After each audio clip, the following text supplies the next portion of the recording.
Hello, welcome to the channel Why Stories. Enjoy watching. Sergio, what do you say? Marco Delgado anxiously asked the doctor who came out of Liana's room. The girl's condition, I must say, is not very good. Has she been silent for long? A week. Since the day of her mother's funeral. She turned off her phone, doesn't touch the laptop, doesn't turn on the TV, and doesn't leave the room. She lies in bed all day and stares at the ceiling if she's not sleeping. What did she eat today? Nothing. She only drank some juice, and even that was just a little. Yesterday she had half a cup of broth, as told by Inés Toro, the housekeeper. She needs to eat properly. She refuses to, the father sighed heavily. She doesn't want to see me at all. She turns away and cries when I enter. The caregiver had to leave the same day I brought her. The same reaction as with me. Only Inés Toro allows entry. And she allowed you as well. Has she seen a psychiatrist? Was any prescription given? You know how things are with doctors here. I brought one from the regional capital yesterday, but she refused to speak to him. Nevertheless, he made a diagnosis based on my account and also examined her himself. He said she's suffering from depression after the experienced stress. I bought the prescribed pills the same day, but she refuses to take them. Maybe Inés Toro can persuade her somehow? Or, find a companion of her age to be with her. Not exactly a caregiver, but more like a companion. She doesn't need care as such, but someone she can trust. That might make her start talking. Does she have any friends? Perhaps she does. I don't know, Marco hesitated. We haven't been very close lately, especially when the arguments with her mother started. Find out from her class teacher at school. She should know who your daughter was friends with. Invite her friend to be a caregiver. They have all finished their exams, right?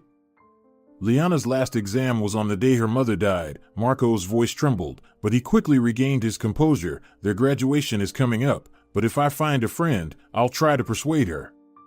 I won't spare any money. If that doesn't help, then hospitalization will be necessary. Otherwise, you will lose her. Forgive me for being so direct. You mean a psychiatric hospital? Yes, until she turns 18, as a father, you have to decide this matter yourself. And then you will need her consent. When the doctor left, Marco sank heavily onto the couch in the living room. How exhausted he was. And what a long and incredibly difficult week it had been. 7 days ago, on his 40th birthday, Felisa, the mother of his daughter Liana, died. And it seems like it happened many years ago. It's as if he has lived another dreadful life without her. He met Felisa when he was nearly 40 himself. At the district festival, the harvest day, he couldn't take his eyes off the slender girl with long blonde curls and jeans and a t-shirt. She was wandering near the stage, taking photos of the harvest winners.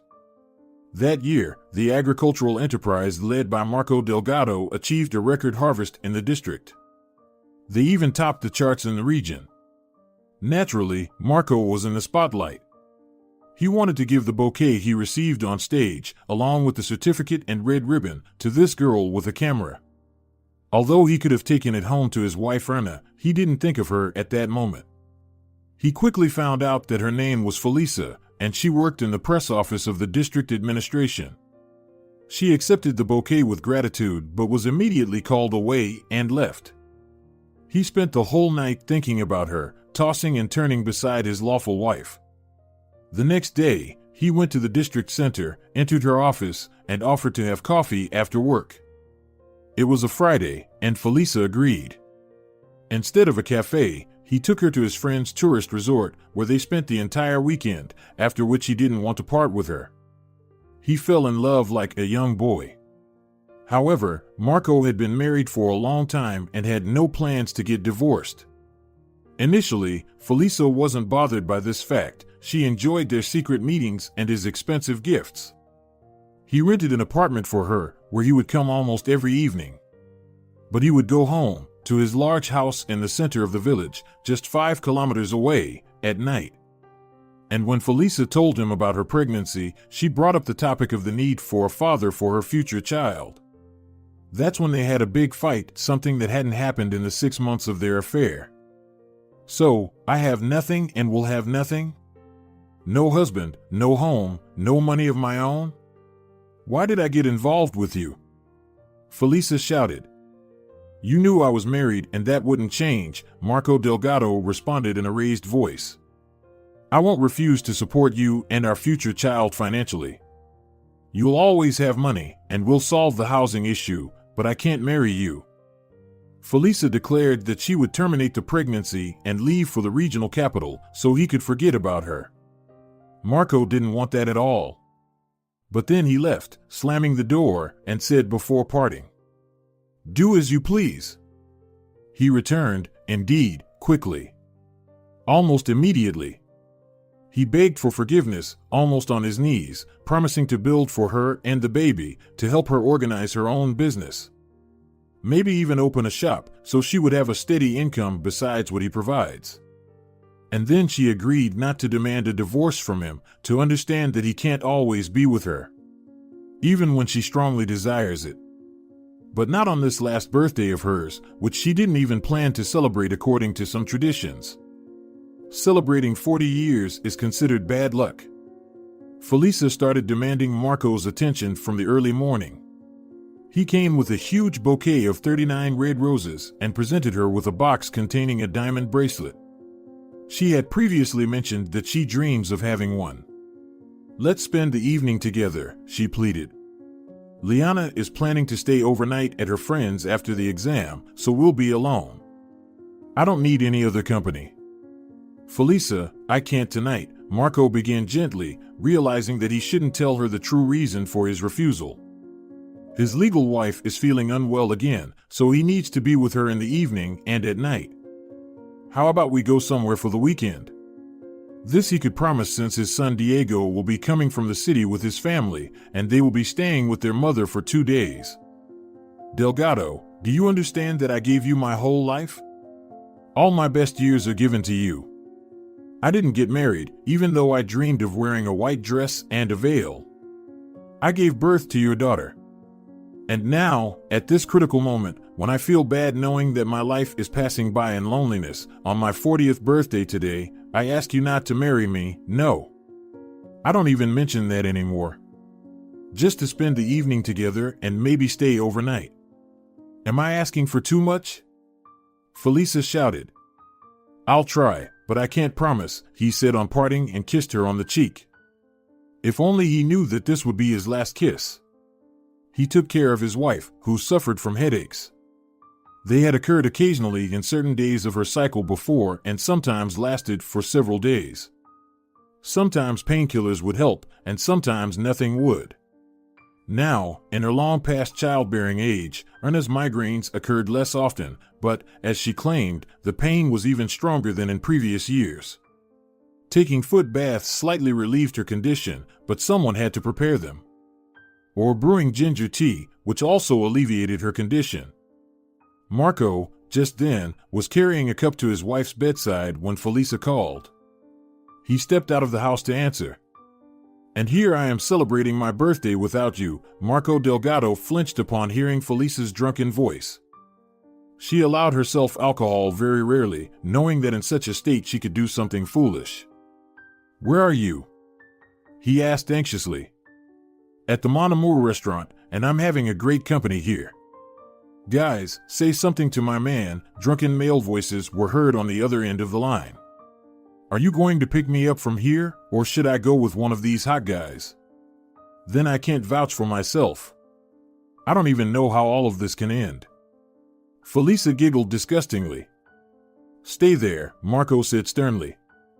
I'll send my driver Carlos. No, you come or I'll drive myself. Felisa, stop it, wait for Carlos, and he hung up. And then he immediately called his driver. He trusted this 20-year-old guy.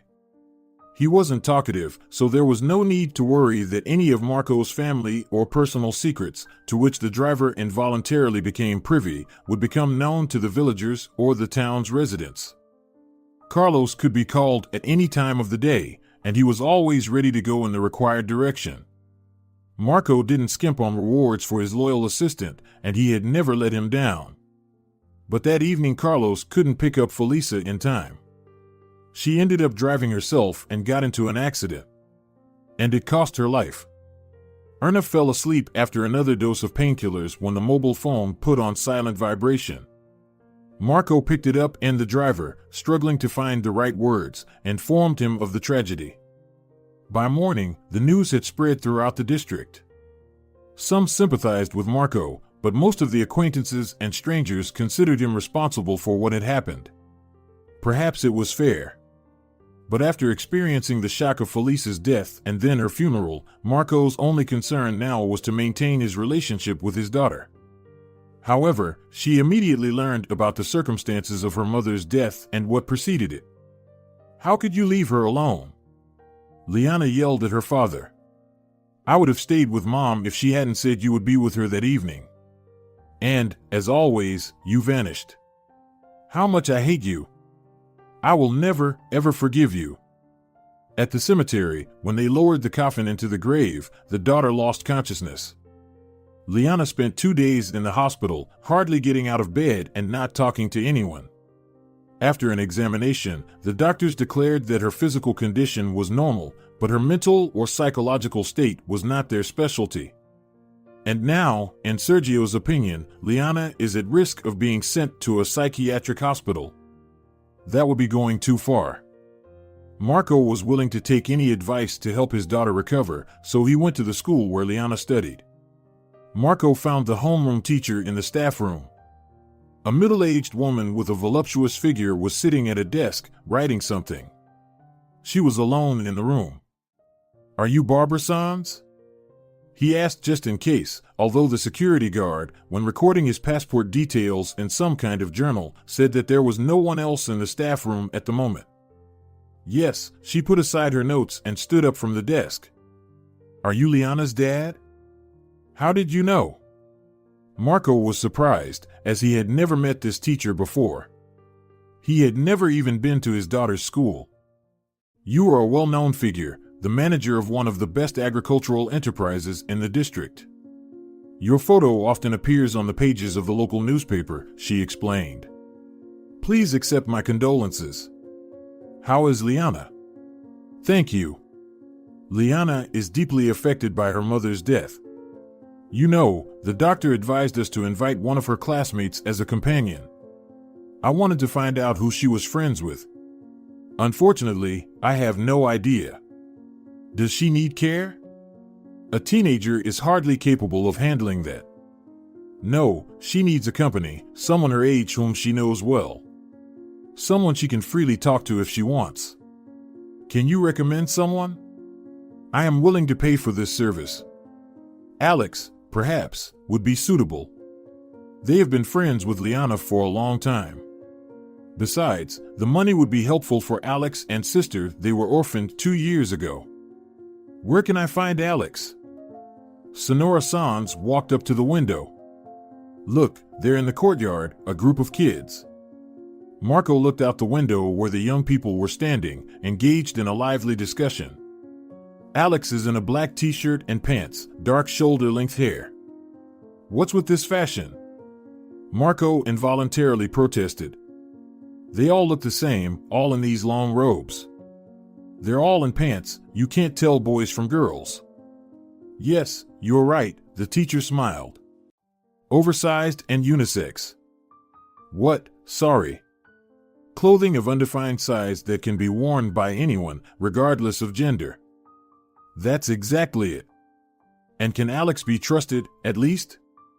"Yes, of course. They both are very responsible, their parents raised them well. They get straight A's, just like your Liana." "That's good." "Well, they're dispersing now," Marco said disappointedly. "I'll give you Alex's phone number."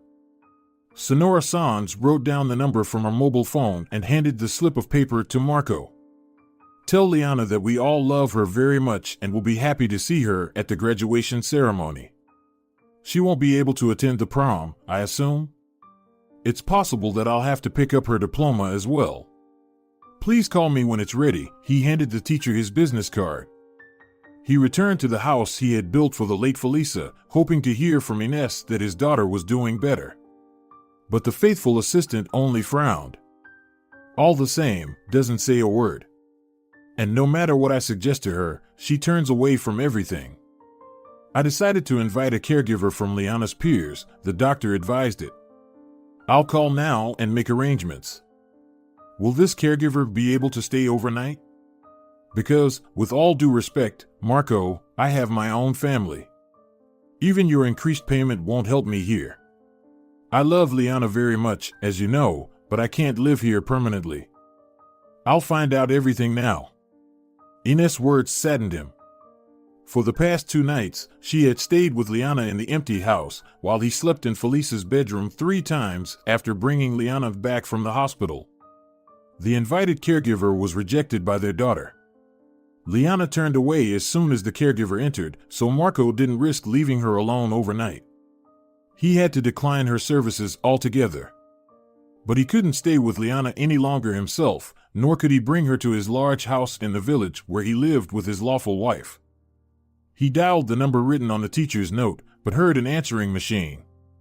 He left a voicemail in which he outlined Alex's proposition. The response he received was in the form of a text message, with just one word good following the customary greeting of a good day. I've arranged for a caregiver, Marco informed Ines. Alex, Liana's classmate, will come to her. Will Alex stay overnight? The woman asked, surprised. Yes, I received consent. Is something wrong? No, you know best. I'll finish dinner now and go home. I've already done the cleaning. Will you wait for Alex yourself? I wanted to ask you, I need to leave urgently, I have many things to attend to. Well, all right, Ines sighed. I'll stay a little longer. I'm very grateful to you. This is a reward for the extra trouble. He handed her an envelope. Thank you, the woman put it in her apron pocket. Before leaving, Marco cautiously looked into Liana's room. She lay there with her eyes closed, covered with a thin blanket. It pained him to see his daughter fading away before his eyes. She used to be such a cheerful girl, and he loved her bright laughter. Perhaps, deep down, the interaction with Alex would be beneficial for her. Marco let out a heavy sigh and walked towards the exit. The following days he was unable to visit his daughter, but he stayed in constant contact with Ines. And he was pleased to note that the doctor's advice was yielding good results. Liana was taking the prescribed medication from the psychiatrist and finally started eating properly. Today she even ate soup, reported Ines Toro. You know, I was surprised when you invited Alex as a caregiver. But it truly made a significant difference for Liana.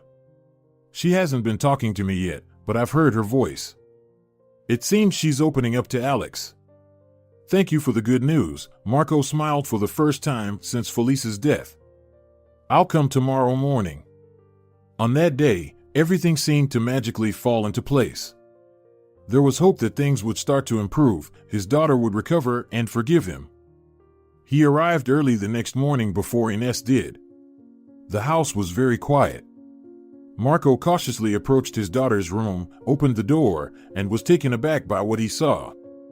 It was something he certainly hadn't expected. Ines had mentioned on the phone that Alex and Liana seemed to be sleeping together since the guest room bed was always perfectly made. Marco had dismissed any concerns about it. How wrong he was. Now he understood Ines' doubts about Alex spending the nights. The father was convinced that he had invited his daughter's friend as a caregiver, but it turned out that Alex was something more. Alex was a boyfriend, not a girlfriend.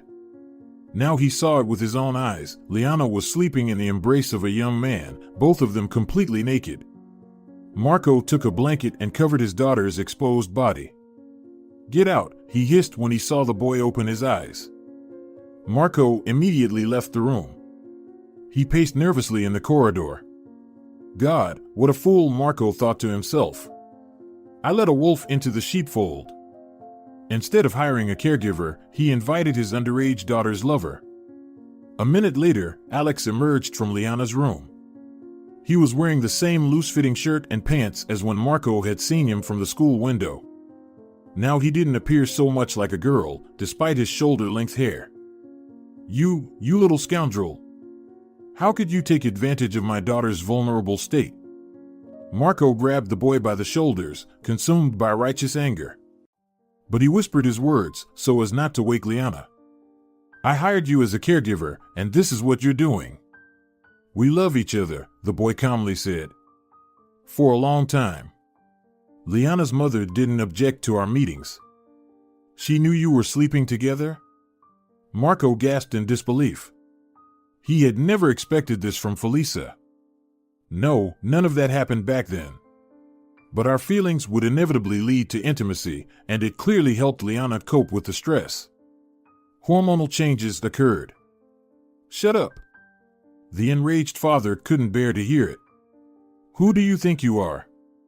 You've come up with a nice excuse for yourself, you despicable minor. Liana and I are planning to get married. There was no hint of fear in Alex's voice when faced with the angry father of the girl he was caught in bed with. So, your insults mean nothing. Who would allow you to marry my daughter, you piece of shit? Marco hissed, pressing the boy against the wall. It's not up to you to decide, but up to Liana. She turns 18 next month. I know perfectly well when my daughter's birthday is. Marco released his grip on the boy's shoulders, reached into his pocket, and took out several bills. He handed them to Alex and barked. Get out of here and don't come near my daughter again. The boy calmly put on his sneakers, walked out of the house, and carefully closed the front door. Marco trembled with anger. Alex, where are you? He heard his daughter's voice, and his heart skipped a beat. He rushed to her bedroom. Liana stood by the bed, tying the belt of her short robe. How much she resembled her mother, the same slender figure, the same light, long curls. Hello, my dear, he wanted to approach and kiss her on the cheek, but his daughter quickly moved away. What are you doing here? She asked, indignant. Where's Alex? It's good to hear your voice, Marco smiled. And Alex left. You chased him away? She looked directly into her father's eyes, and he couldn't withstand that gaze. First, you invite him, and now you chase him away? She shouted with undisguised anger. I invited him to talk with you or read you books, but certainly not to sleep in the same bed. A wave of anger surged through Marco with renewed force. I never approved of such debauchery. Now he raised his voice as well. Who asked you about it? Liana's eyes flashed with anger. It's my business only. And who are you to lecture me? Living a double life for so many years. How could Mom ever reach you? I don't want to see you, leave. Her voice trembled. She quickly entered the bathroom and closed the door. Marco stood in the middle of his daughter's room, bewildered. And then his mobile phone rang, but he didn't want to answer. He needed some time to gather his thoughts and talk to his daughter, but the phone wouldn't stop ringing. Yes. He barked into the receiver without even checking who was persistently calling. Marco, we have problems in the garage, he heard the anxious voice of the chief engineer of the agricultural enterprise. Well, deal with it. I'm afraid we can't handle it without you. There's been an accident. What the hell is going on? Marco cursed. I'll be there shortly. As he was leaving the house, he ran into Ines. Watch over Liana, he requested. I'll call you later. He turned around at the gate. Did you know that Alex is a boy? He asked, annoyed. Yes, the woman answered, surprised. Marco cursed again and quickly headed towards his car. Along the way, his mobile phone kept ringing incessantly. In addition to the problems in the garage, where one of the mechanics was crushed by a truck, he was informed that a regional inspection had arrived at the farm. They claimed that several cows were infected, which could lead to quarantine. The chief agronomist said that rain was forecasted, possibly with hail, and they hadn't finished harvesting the grain yet. There was also a call from the processing plant. The sanitary inspection found quality discrepancies in the sausage that had already been released for sale. What about you? Marco barked, pressing the button on his phone when his son's number appeared on the screen. Are you going to take Mom to the hospital as you promised, or should I do it? You do it. Marco pressed the end call button, already approaching the central estate of his farm. For several hours, he diligently tackled the overwhelming production problems. Why did he always end up shouldering such a burden of tasks? There were deputies for that. They needed to hold a meeting and redistribute responsibilities. Although, who besides himself could handle all this so quickly? His son was already 35, and he was still contemplating whether to entrust him with more than he already had or wait a bit longer. The young man had been eager for action since graduating from the Agricultural Institute, yet he had become accustomed to lurking in the shadows of his father. Marco himself was to blame for not supporting Diego's initiative in time. But it wasn't too late now. He needed to talk to him. He was just about to call his son when a lively ringtone signaled an incoming call. Toro, what happened? In the midst of this chaos, Marco even managed to forget about the morning incident, about Alex, whom he caught in bed with his daughter, and about the argument with Liana. Although it should be noted that she clearly improved. I don't even know how to tell you, Ines began. Just tell me as it is. Marco snapped. He couldn't stand it when someone stammered while answering his questions. Liana has left. Where did she go? What the hell? Can't they just say what happened right away? Why does he have to drag the information out of them? I don't know, but she seems to have taken some things with her. And her laptop is also missing. When? I don't know. I just noticed it myself and called you immediately. I'll be there soon, I'll figure it out myself, he hung up. This is the last thing I needed. She was recently lying in bed, fading before my eyes, and now, it turns out, she ran away from home? What the hell is going on? Is it all because I drove away Alex, or are there other reasons? Marco racked his brain. He gave instructions to his deputies and key specialists, quickly got into the car, and rushed to the city, trying to reach his daughter and her friend. But neither of them answered his calls. Then, a text message arrived from the bank about a withdrawal of funds from his credit card, which had been with Felisa for more than a year just in case. 10,000. It seemed that his daughter had gone far. He didn't mind the money if it was for a good cause. Marco was willing to give his daughter $1 million or even more. But what foolish ideas would she come up with out of hurt and anger? And in the company of that Alex. In Felisa's house, Ines pointed to the empty shelves in the closet. Marco inspected his daughter's room in search of any note, but found nothing. Then he rushed to the school to find out Alex's address. Maybe Liana was with him now? But Marco no longer doubted that his daughter was planning to leave, otherwise, why would she need so much money? He only hoped to find her before she left. He wanted to talk to her. Try to mend their relationship somehow, so that his daughter wouldn't break his heart in anger. Although he had no idea what he would say to her now.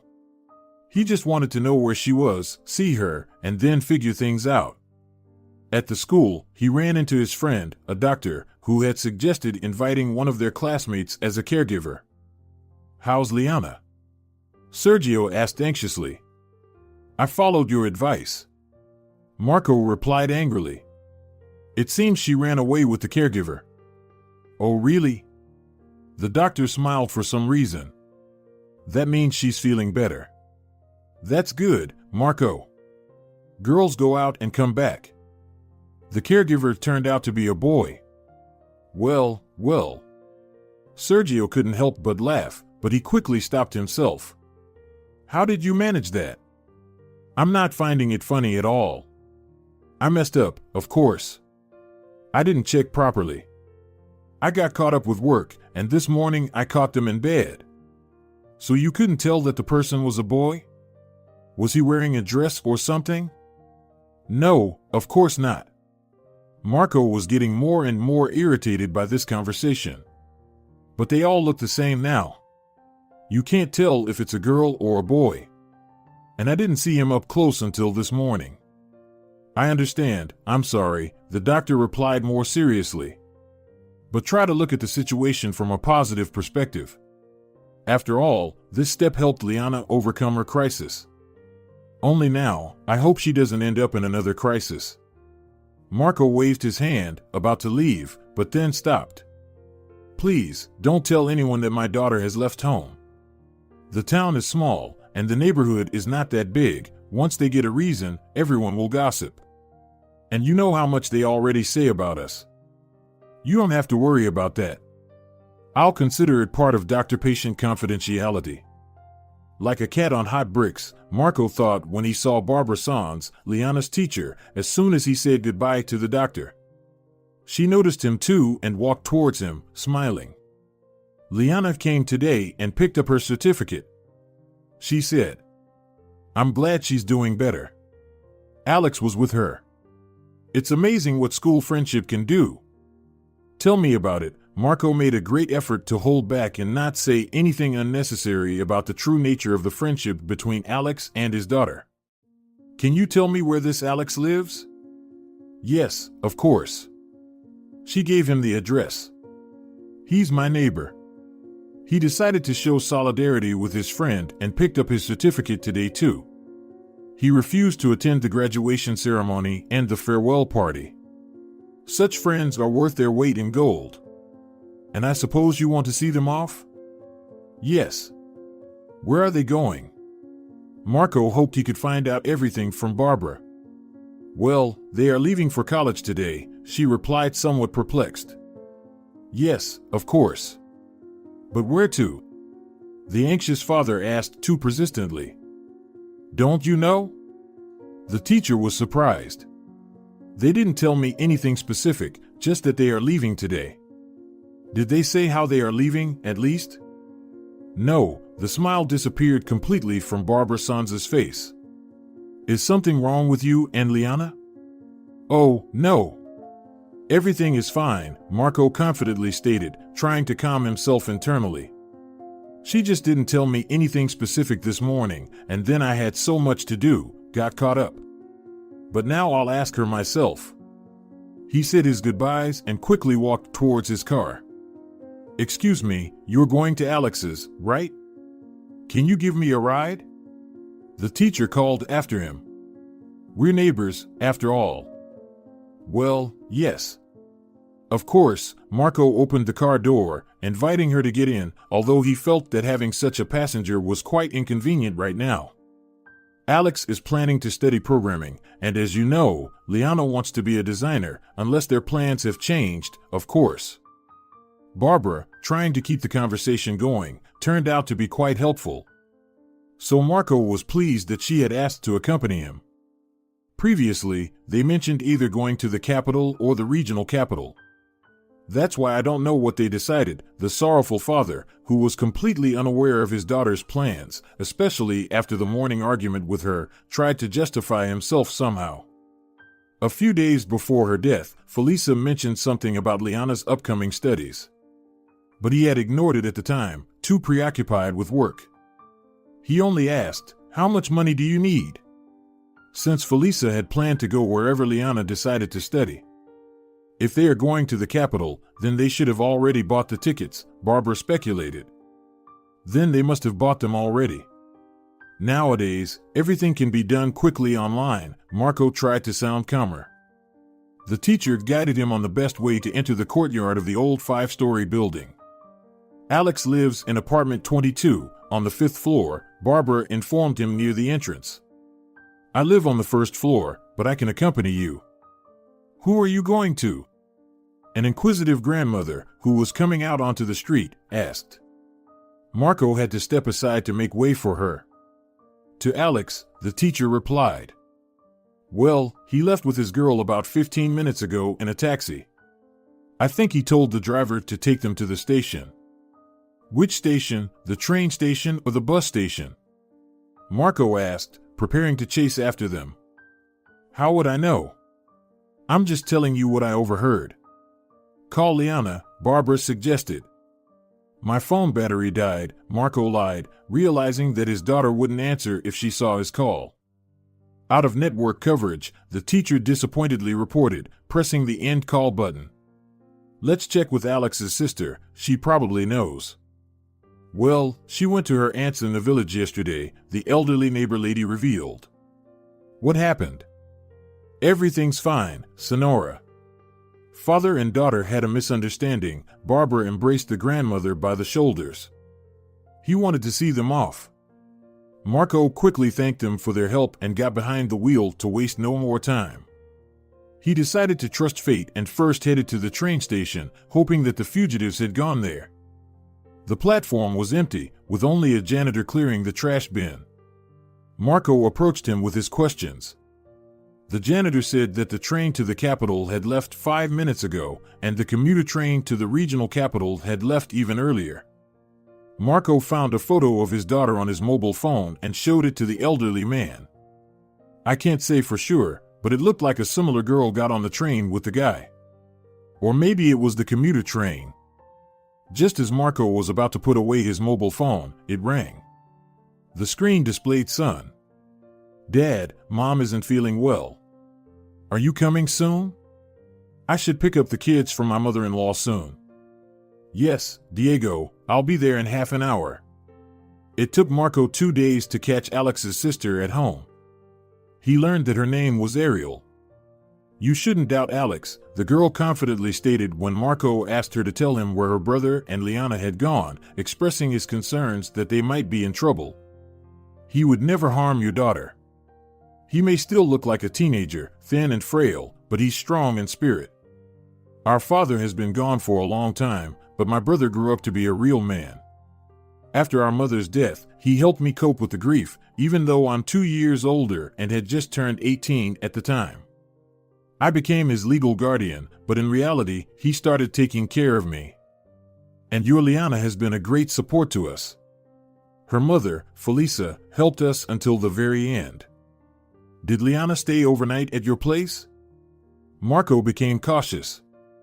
Yes, she stayed sometimes with Felisa's permission. And Felisa allowed such debauchery? What are you talking about?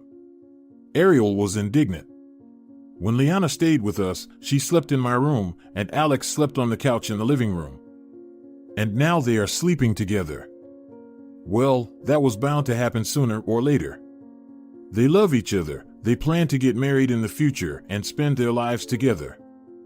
But how will they support themselves? Do you know that Liana took money from my credit card? Yes, but Alex didn't approve of her actions. He has already started earning money on his own. He writes simple programs for small businesses and has been making websites for a while. So he already has his own income.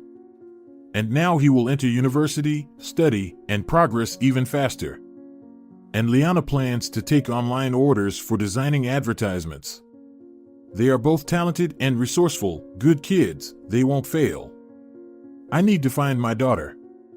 Marco snapped, getting more and more irritated with each passing minute. Why?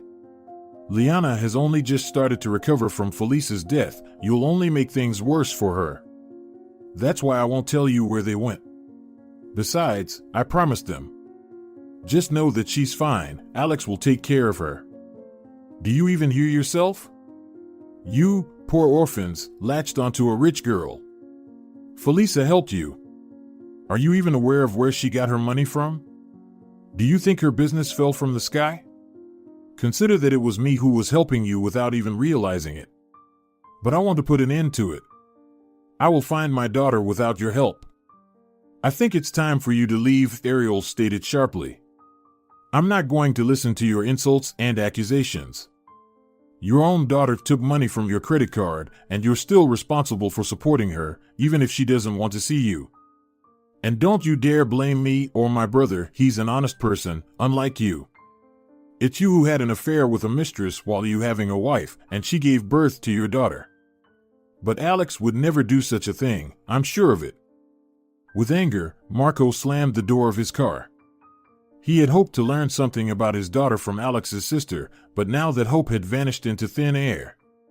The conversation with Ariel had honestly infuriated him, but also reminded him that he should find out what was happening with Felisa's stores. From the very beginning, she had hired a manager who handled all the issues, and the profits went into the bank account. Liana would inherit it, and she would have access to that account. And she would transfer ownership of the house to herself.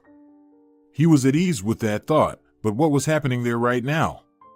He called the manager, who assured him that everything was fine. In fact, he had said the same thing at the funeral. So at least one headache was alleviated, and he didn't need to worry about it for now. But as for Liana, Marco's greatest fear was that his daughter would become addicted to some illicit substances. He had seen what happened to the son of the manager of one of his dairy farms when he went to study in the regional center and started using various drugs. The boy's appearance had made an indelible impression on Marco, and the boy's father had said that young people often spend their free money on that trash when they are in a bad mood. What if Liana wanted to experience that kind of pleasure too? Then he remembered that Alex's sister had said something like, "My brother is an honest person." But what if she didn't know him well? After all, Liana and Alex now had money, the money she had withdrawn from the credit card. Oh, how he wished to banish such thoughts, but they stubbornly invaded Marco's mind. And he became even more determined to find his daughter as soon as possible. "Sergio, do you remember that you mentioned a guy working at your hospital, a computer genius who deals with the internet and other software?" Marco called his doctor friend, not for medical help, of course. "Yes, Anton Hernandez, a clever guy." "Why do you ask?" "Well, maybe he can find out something through the internet, where my daughter might be. I have no idea how he could do that. But come over. I'll introduce you to him, and then you can find out everything from him yourself. Still, don't expect too much, he's not a wizard." Marco explained his problem to the slightly nerdy guy in a rather confused manner, essentially stating that his daughter had left with a guy in an unknown direction, and as her father, he wanted to find her before she did something foolish. "Is there any social media where she can be found? Maybe you can hack her page and check her messages?" Marco looked at the young man hopefully. "I won't hack someone's page, let alone read their messages," Anton firmly stated. He didn't even raise an eyebrow when Marco placed a large sum of money on his keyboard. "Here's what I can try. You said they were planning to apply to the capital or the regional capital. Then they will be listed as applicants in the universities where they submit their documents. By the way, they can apply to multiple universities. So, they could be listed in the universities of both cities. We will know for sure where they got accepted in early August, but I can start searching now. Then I'll just have to keep track of the admission lists. It's meticulous work, thanks for the fee," and the young man pocketed the money. Marco had no choice but to agree to at least this much help. He didn't have high hopes that Anton would quickly find any trace of his daughter or the detestable Alex. But a couple of days later, Marco received a voice message from him. "Found Alex in the list of applicants at the regional university. He has a good chance of getting in based on his test scores, especially since he qualifies for the quota for orphans. Liana Delgado hasn't been found in any of the lists yet. And I haven't monitored the universities in the capital either. As I told you, they could have applied to multiple institutions." Marco had a restless night's sleep, and this news from Anton gave him a little boost. He could reach the regional capital by car in a couple of hours, but where would he start looking for his daughter there? It was like finding a needle in a haystack. Perhaps she and Alex rented an apartment, but in which district of the city? He had to be patient and wait for the final admission lists, and then rush to the university on the first day of classes. He just hoped that nothing would happen to Liana during this time. Somehow, he felt that if they maintained communication, it would protect his daughter from troubles and misfortunes. That she would be safer if he himself knew where she was and what was happening with her. Marco's daily affairs, which he used to immerse himself in wholeheartedly, now seemed to fade into the background. He delegated most of the tasks to his deputies, and his son Diego became more involved in the affairs of the enterprise that he would inherit when Marco retired. Once upon a time, at almost the same age, Marco himself took over this business. The reins of power were passed to him by his father-in-law, Ernest's father, Abelardo Flores, when he went on a well-deserved retirement. He became a father figure to Marco, whom he couldn't remember his own father. He passed away early in his life.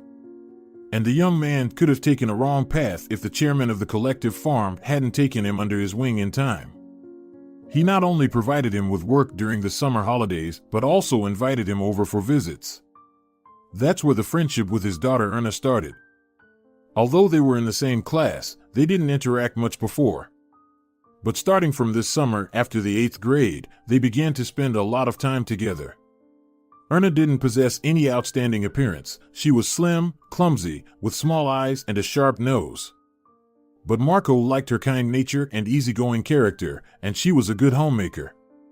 She assisted her mother in everything, in the kitchen, in the garden, and with the domestic animals. Marrying Erna is like winning the lottery, Marco's mother said. She may not be beautiful, but she is reliable. And her father will help you to become the future chairman of the collective farm. Look how he promotes you everywhere. He's probably preparing you to be his son-in-law. By the age of 20, Erna had blossomed. She acquired a more feminine figure and started using various feminine tricks. She applied makeup to her eyes and curled her hair. But Marco didn't feel love, only respect for Erna, and more so for her father. He only decided to propose when Abelardo Flores didn't just hint, but said directly, "Why are you tormenting the girl? Look how close you are. It's time to get married." By that time, Marco had completed an agricultural technical school and served in the army. Both he and Erna studied to become accountants. She seemed to be deeply in love with Marco. That's what the whole village couldn't stop gossiping about. In short, everything had already been decided for him. He just had to take the final step.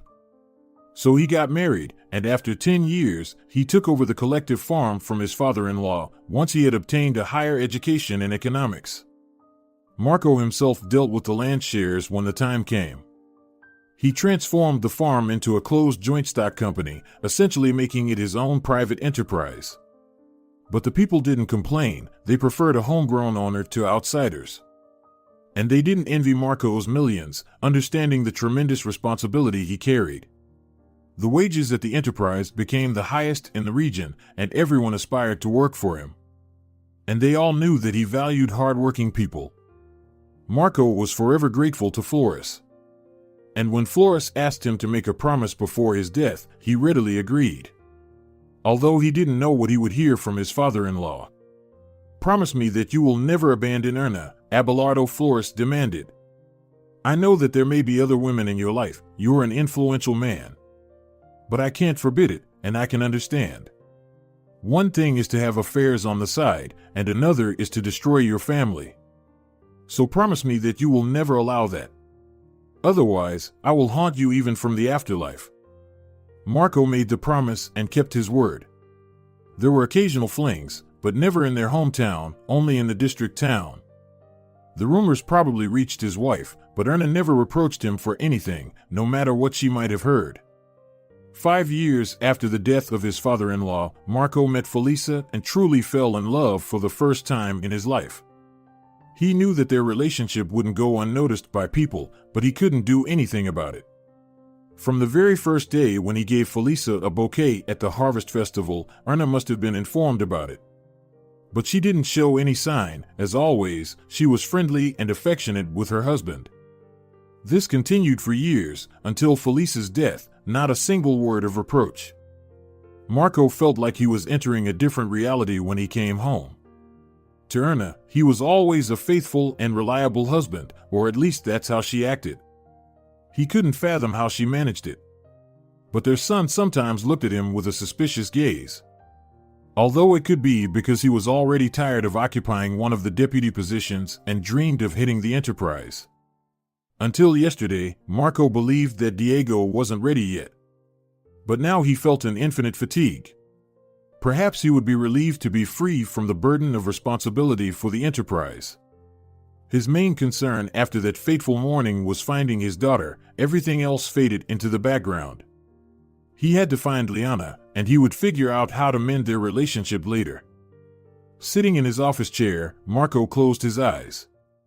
He instructed his secretary not to let anyone in. He yearned for a few moments of peace and rest. But thoughts continued to disturb his relaxation. Then the phone rang. Marco felt delighted. It was Anton calling. Could there be news about Liana? Here's the thing, the young man hesitated, but then continued, I'm going to forward you the news from the regional capital. It's from the incident report that I found on the internet. The website is unofficial, but I decided to look through everything I could find. And there, I stumbled upon this. Well, take a look for yourself. Within a few seconds, the young man sent Marco a video file. Marco put on his glasses and clicked play. A girl against the backdrop of the cityscape was speaking into a microphone.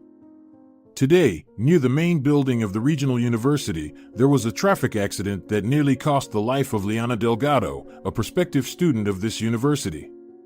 She was crossing the pedestrian crosswalk when she was hit by a black SUV, and the driver fled the scene.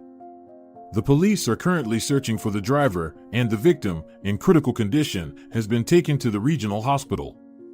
Doctors are fighting for her life. Marco dropped the phone. It happened, what he had feared, his daughter was in critical condition. He felt a strong heat in his chest, struggling to breathe. He tore open the collar of his shirt, and the buttons flew off in all directions. Adela! He shouted with all his strength to his secretary.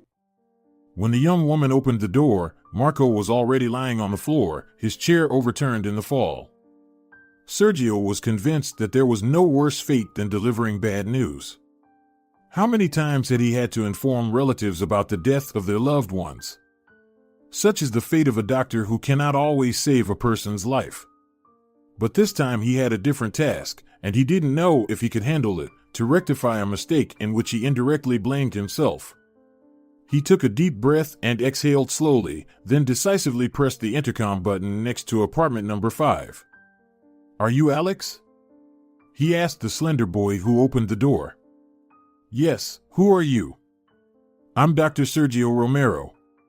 I'm here for Liana Delgado, please call her. If you're from her father, she won't talk to you, the young man declared firmly. Just call her, and she can decide for herself whether she wants to talk to me or not, Sergio insisted. Alex left and invited him to come in after a minute. The doctor curiously looked around the small room, seemingly the only one in the apartment where the boy led him. Alex left, and Sergio remained alone, sitting on a comfortable sofa. I wonder how the millionaire's daughter, who is accustomed to domestic comfort, lives here, he thought.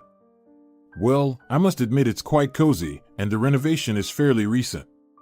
Liana entered with a cup of coffee and placed it on the table next to the doctor.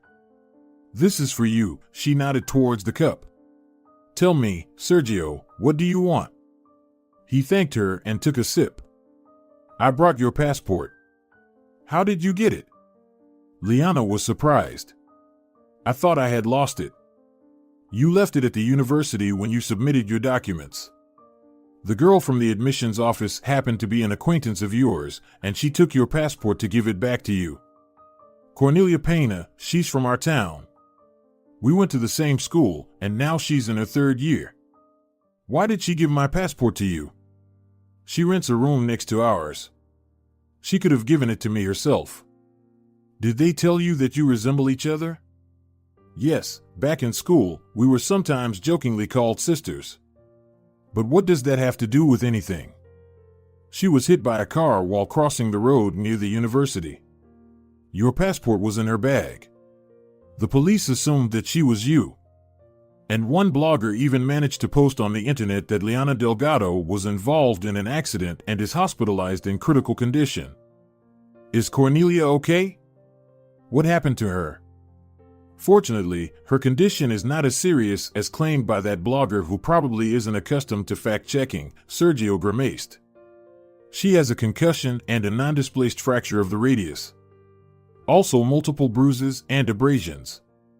But there is no life-threatening danger, she will recover soon. Thank God. Liana breathed a sigh of relief. I need to visit her. But that's not all the news. Sergio took a final sip of coffee and placed the cup down. Your father. I don't want to hear anything about him. Liana interrupted the doctor. He saw the video on the internet. Sergio continued as if not noticing Liana's response, the one posted by that blogger, where she claimed that you were the one hit by a car and taken to the hospital in critical condition. Your father had a heart attack. Sergio paused and looked at Liana. Her facial expression changed. A moment ago she was angered by the mention of her father, but now there was concern and even fear in her eyes. How is he now? She asked quietly. He wants to see you. Is he dying? Tears welled up in the girl's eyes. I believe that meeting you can improve his condition. He's begging to see you. Will you come with me? Yes.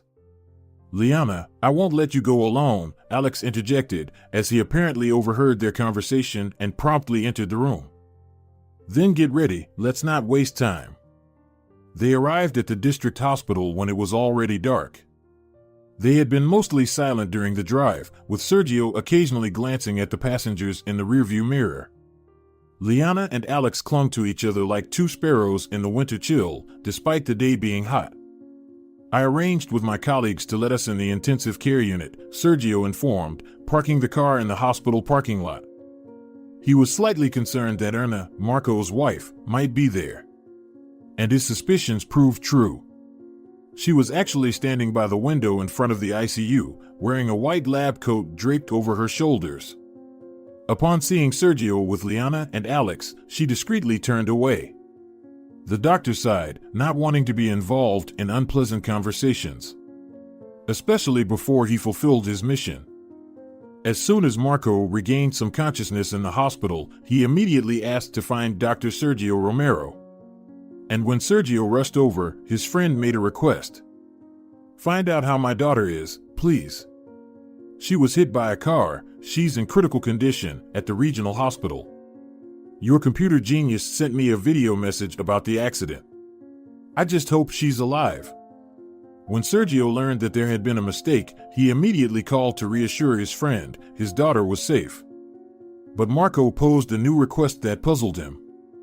Bring Liana to me, please. Come up with anything, just bring her.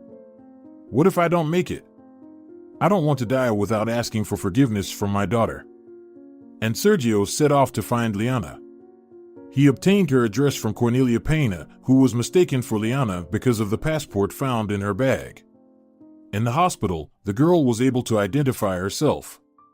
And Sergio had familiar colleagues there who allowed him to enter her room. Sergio was relieved when Liana agreed to go to her father as soon as she heard about his condition. But was she ready to meet his lawful wife, her stepmother? It was good that Erna herself didn't desire any interaction with her husband's illegitimate daughter. Their conversation could have taken an uncertain turn. Let it be for another time. Sergio Romero, only one visitor is allowed, the duty doctor warned. Alex, you'll have to wait. Sergio let Liana go ahead and followed her into the intensive care unit. The moment the girl saw her father lying on a hospital bed with an IV drip, she burst into tears, burying her face in Sergio's shoulder. Sweetheart, come to me, her father requested, breathing heavily. And she obediently approached, wiping her tears as Marco took her hand. Thank you for coming, my dear. Please forgive me for everything. I was so worried about you, I was deeply troubled because of my unworthy behavior. I'm to blame for being the father you ended up with. You have every right to be angry with me, but that's how life turned out. I visited you whenever I had the chance. I loved your mother so much. Will you forgive me someday? Of course, Dad, Liana said through tears, barely holding back her sobs. And please forgive me, I never wanted it to turn out like this. Oh, my dear, that's not true. Do you remember how I used to read you bedtime stories when you were just a little girl? Liana nodded. And how I loved picking out presents for you. I would ask the saleswomen what dolls little girls liked, and I bought all kinds of them, and you were happy with any of them. I loved your joyful laughter, your melodious voice. Every time you came, it felt like a celebration. I wanted to make your mother and you happy, but I couldn't. I wanted you to take your time with all these relationships with men, which is why I spoke so harshly to Alex. Dad, we love each other, and we're getting married a month after my birthday. I'll be 18 in a week. It's all settled. Liana, you're still so young, don't rush. But what am I saying? I understand that you're in a hurry to get married because you don't want to repeat your mother's fate. I love Alex, so I don't see the point in waiting for something or someone. And Mom told me that she didn't love anyone before you. You were her only love. Oh, Felisa. Marco fell silent, tears streaming from his eyes. Sergio, take the girl away, the duty doctor ordered. All this talking is jeopardizing the treatment. Doctor, I need to say a few words to one more person, Marco Delgado requested. Is Alex still here with you? He asked Liana. Yes, he's waiting at the entrance. Fine, the doctor gave in, seeing Marco's pleading gaze. But no more than a minute. Now Sergio would have to bring Alex. What about Liana, if Erna is still standing by the window? But fortunately, Marco's wife had already left. I just received forgiveness from my daughter, Marco began when Sergio brought the young man to his bedside. And I also said horrible things to you in our only meeting. I can understand your anger that morning. Let me finish, Alex, we have little time, Marco interrupted him. Once, my dying father-in-law made me promise not to leave his daughter. And I kept my word. Though nobody knows what it cost me. But you and Liana say you love each other. I have to believe you. I'm asking you to take care of my girl, to care for her as I did. You can always count on that, Alex confidently said. Then I have no objections to your marriage, be happy. He fell silent and immediately added, please pass my sincere apologies to your sister, Ariel. I am deeply ashamed. For years past, Sergio Romero entered the courtyard of Marco Delgado's house. In the gazebo adorned with roses, a table was set, and Erna was bustling at the open veranda near the stove. Her daughter-in-law and granddaughter were helping her. Diego, the son, stood by the grill, where steaks were sizzling. Do you need any help? Sergio cheerfully asked. Thanks, everything is almost ready, Erna replied. Everyone will come out of the house soon, and we can sit at the table. The family celebration in honor of the christening of Liana's daughter, hosted by the lady of the house, was insisted upon. Sergio always marveled at this woman's character, her ability to forgive and accept others. To be friendly and welcoming even to strangers. She had met Alex, now Liana's husband, and struck up a conversation with him while Liana herself accepted her father's apologies, back when it seemed like he could die at any moment. It might have seemed strange to some, but after a few minutes of conversation, Erna and Alex had made the most pleasant impressions on each other. They exchanged phone numbers afterward. Alex was greatly relieved to learn that Marco's wife no longer held any grudges against his fiancée. Moreover, she even found justification for Liana's late mother, claiming to understand her as a woman. According to Erna, it was impossible to resist Marco's charm. It was Erna who called Alex and invited him and Liana over when Marco was just discharged from the hospital. And that meeting marked the beginning of a strong family bond, completely unexpected for outsiders who never stopped gossiping about Marco's wife's eccentricity. But this family was used to people's judgment. Erna, in general, never paid attention to what people said, a very rare quality, especially for a woman living in a small village. Marco later confessed to Sergio that he saw his wife in a new light. You know, I now feel towards her such feelings that I never had in my youth. Marco opened up. Of course, it's not the passionate love that bound Felisa and me. It's something different, a calmer and more balanced feeling. But I can confidently say that in addition to respect and gratitude, I now also have love for Erna. Sergio was very pleased with these words, and even more so that Marco quickly recovered. He handed over the management of his agricultural enterprise to his son Diego, and he did not disappoint his father. Alex and Liana came out of the Delgado's house with their baby in their arms, accompanied by Ariel, Alex's sister, who became the godmother on that day. Marco gallantly opened the door for Alex and Sergio. She had arrived early to participate in the sacrament of baptism at the village church. She didn't wait for her husband to finish his shift at the hospital. "The steak is ready," announced Diego, unable to contain his smile as he looked at Liana, who was holding his niece and now also her goddaughter. If you're enjoying it as well, leave a like and subscribe.